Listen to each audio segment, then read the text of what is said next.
5 helpful things that I wish I knew that will make flying your drone for the first time go way more easy.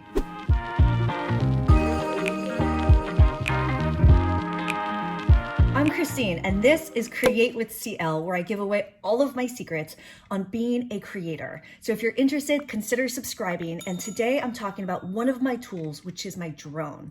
And whether you fly the Mavic Mini like I do or something else, these 5 tips are things I wish I knew before flying for the first time. Number 5 is to update your drone. In other words, don't expect to take your drone out of the box and send it straight into the air. You probably need to update the latest firmware or software or whatever it is.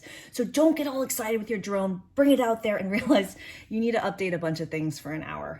Number 4 is pick your location. While it's tempting to just go in the backyard and launch your drone, I've yet to meet someone who's excited their neighbor has a drone. So go to an open field, spare your neighbors, and also just make sure that you have plenty of space around you. There's nothing worse than being in a confined space around a lot of people when flying your drone for the first time. Go to an open field, and also make sure you look at basic drone maps. I like to use the app Kittyhawk to just make sure, and as a beginner, just make sure you're not in a red zone. And if you want to get good at reading maps, etc., I have a future video coming out about how to become a certified pilot.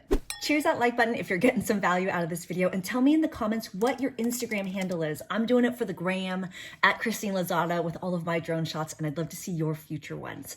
Let's talk about number 3, which is something you need to bring to your location, which is a launch pad. It does not need to be anything fancy. I'm literally talking about using something like a paper bag. It just needs to be large enough that you can both launch and land your drone on top of it. If you're launching off of concrete, you're in the clear. But if you're launching off of sand or grass or anything, dirt, it's kind of a pain in the butt to clean your drone afterwards. So save yourself the hassle and get something really small like a paper bag, but large enough to land onto.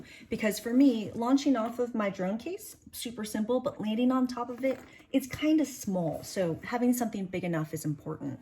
And in a future video, stay tuned for hand launching and hand catching your drone. Number 2 is something else you're going to want to bring for your first flight, which is an SD card. You're going to want to capture your first flight and footage in general. I was super disappointed when I put my drone up and realized, oh, I can't actually take a picture or a video. So make sure you have an SD card in your drone. My number 1 tip for you is to make sure you're watching other YouTube videos around how to maneuver and fly your specific drone. I'll put some of my favorite creators in the description below, but there are 2 things I wish I knew. One was, from the beginning, I wish I got in the habit of pinching the sticks. In other words, to get really nice, smooth, cinematic footage, you want to hold the sticks correctly and not the way you would hold them when playing an arcade game. The second thing, become super familiar with your speeds.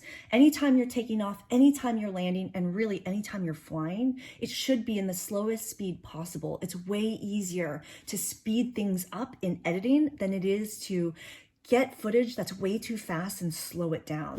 Cheers that like button if you haven't already, and tell me in the comments if you have another tip for first-time drone flyers. I'd love to know. I'm here every week with new videos. I'll see ya in the next one. Ciao.